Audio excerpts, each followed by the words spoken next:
Good morning, folks. Welcome to the Dad Bod Bible Morning Glory Sessions. Another week going by. We're starting another week. It's crazy. Life's going too fast.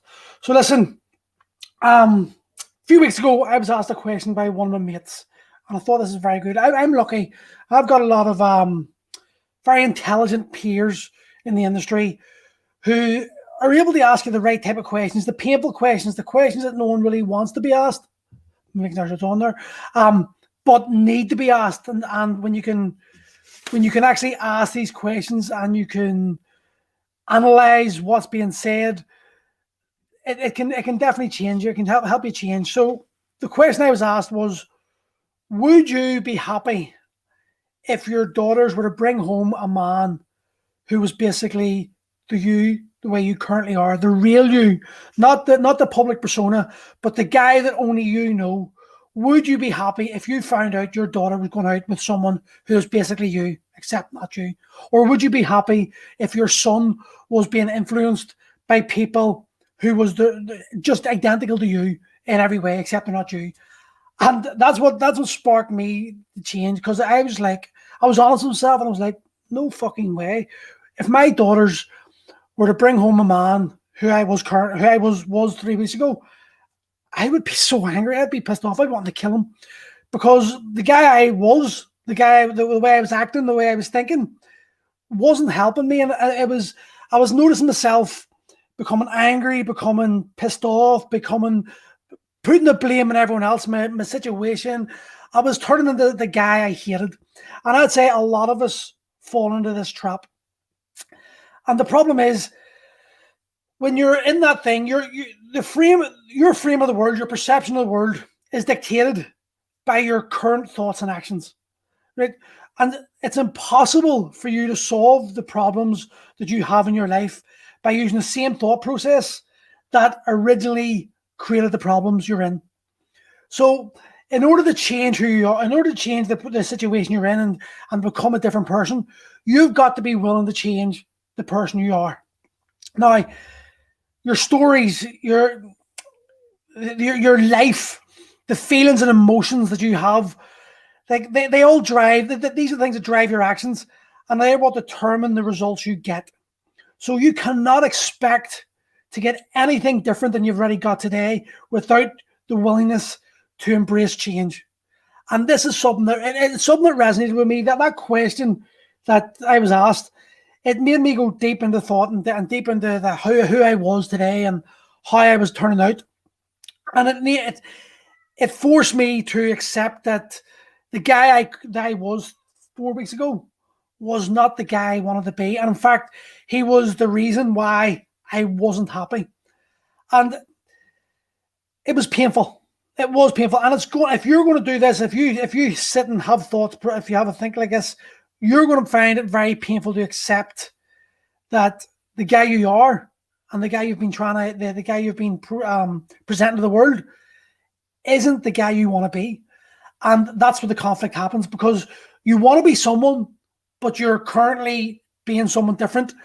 You're probably being the guy that you think that you have to present to the world, the guy that you think is going to be accepted, but the guy you actually want to be is completely different. And because he's completely different, and you know intrinsically and deep down, you know that the guy you want to be is not the guy you currently are, there's a conflict. And that conflict causes us to either change or flee. And most of us flee.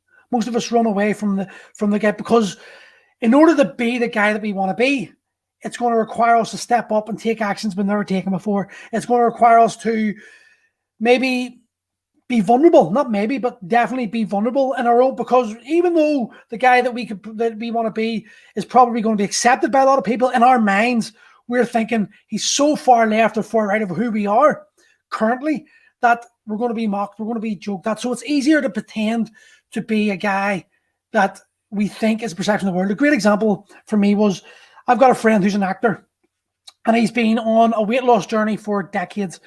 Well, probably about 7 years, 8 years, realistically. And I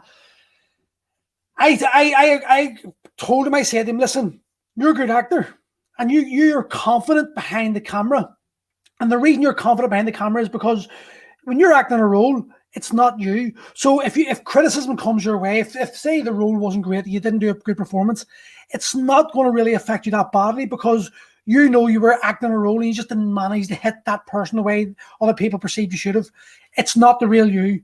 And to actually to be the real you and to expose yourself to the world and to let yourself be vulnerable is so far out of your abilities right now that you can't do it. And that's why you're an actor, because acting's easy compared to actually living real life.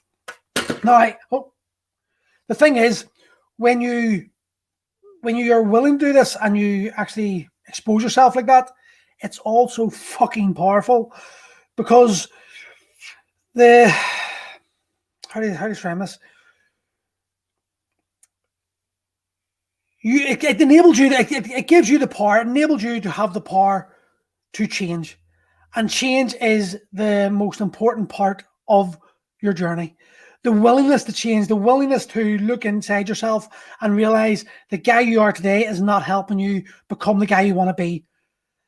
And once you accept responsibility for all these faults of yours, and you realize that it's you that is causing these problems, it's empowering. It allows you that ability to change the way you want to be, to make to do the things that you need to do to become the man you want to be.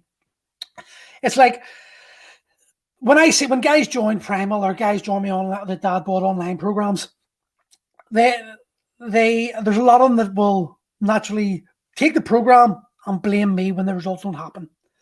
Because when you pay for a program, when you pay maybe slightly more than you're usually used to for a program, and you don't get the results that have been advertised or the results that you've seen that other guys have got, it's very easy for you to turn around and go, that's your fault. He's a shit trainer. That was a shit gym. The program was bollocks. The fucking missus doing my head in, and put all this blame on every single thing else apart from you. And that's where a lot of guys currently are. We're currently in that position where we want to blame everyone else, because blaming everyone else is easier than looking inside yourself. But like I said, whenever you find the ability to take responsibility for your actions, it negates all that blame, and it puts it solely on the place of the problem, you, and how you think about yourself, how you're currently thinking about yourself. Let me have a drink of this.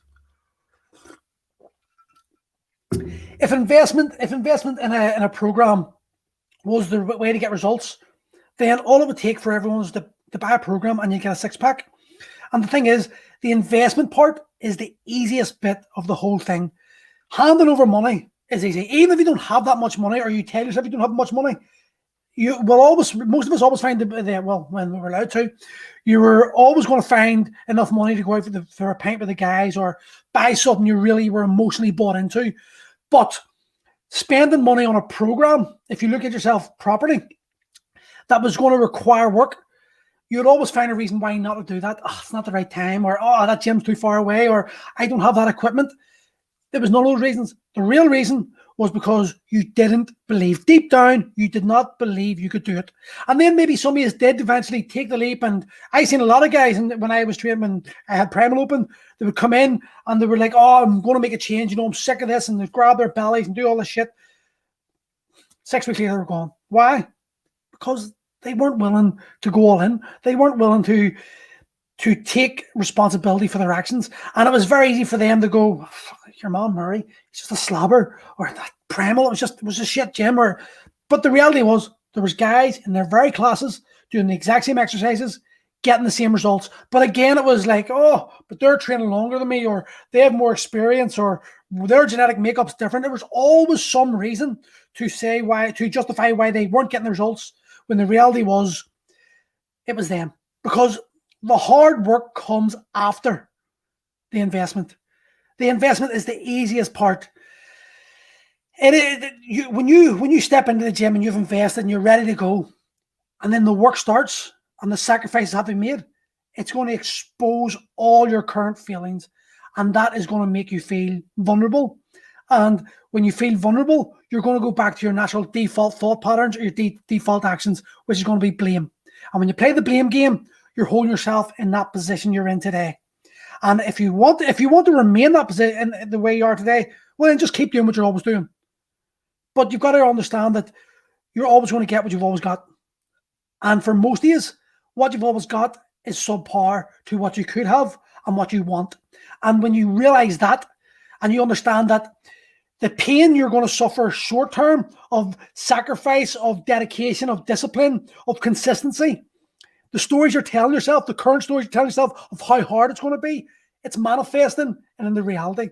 It is going to become your real life scenario because you're focusing on it. If you're focusing on how hard it's going to be to get up in the mornings, if you're focusing on how hard it's going to be to give up the beers, how hard it's going to be to not say no to the pizzas, how hard it's going to be to say no to chocolates, say no to 11 o'clock or 10 o'clock tea, biscuits and all that shit, well then it's going to be hard. If you focus on the why you're doing it, the reasons behind what you're doing it, it's going to be a lot easier. I'm not saying you're not going to be challenged, but you're going to have a reason to not give in to temptation, to not allow the old habits to continue pushing you forward and or holding you back. Sorry, and you're going to allow yourself to find a way to push yourself forward. And it just takes one step. One small step forward is enough to drive the next foot forward and the next foot forward. And before you know it, you've covered 100 miles, 200 miles, 300 miles, and you're a completely different place, a completely different person. It was just, I was thinking because I've went vegetarian, well, nearly vegetarian, I'm still eating some meat, more fish and chicken for the last 3 weeks, and how good I'm feeling about it. And I'm not saying turning vegetarian or cutting, I'm not even vegetarian.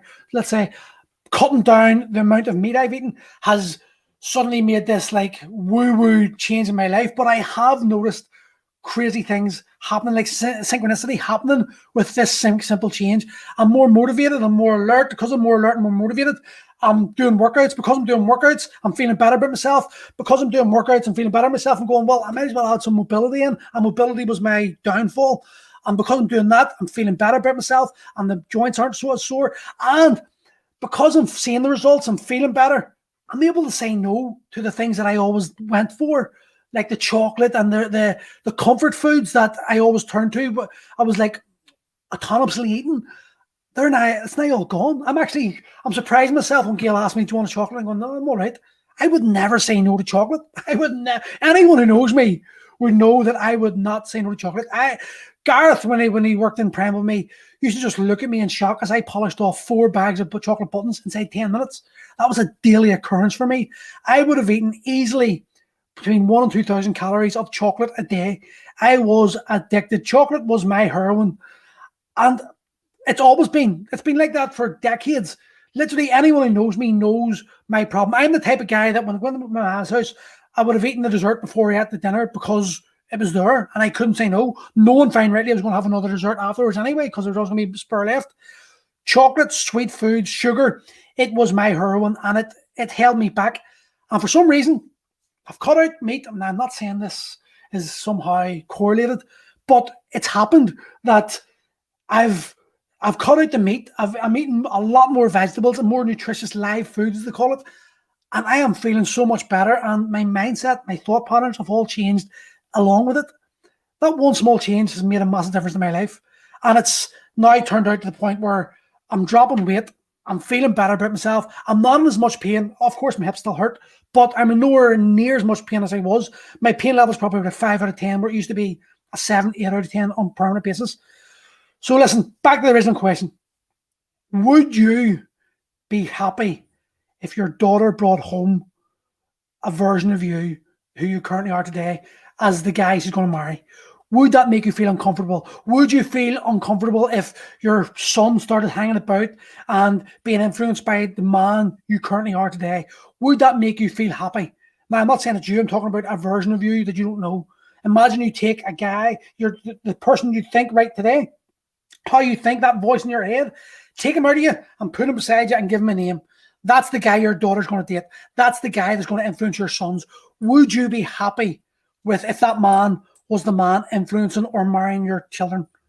If the answer is no, well then you've got to accept you need to change. And that is the when you take the onus off you and you actually realize the person you are today, the influence it's going to have on your children, the influence it's going to have on your wife, your partner, the influence it's going to have on your job, your everything in your life. it should be motivation enough to change. It should be motivation enough to make you consider the possibility that you're not living life the way you want to, and that through simple changes, you could be a better person. Anyway, that's my rant today. So we'll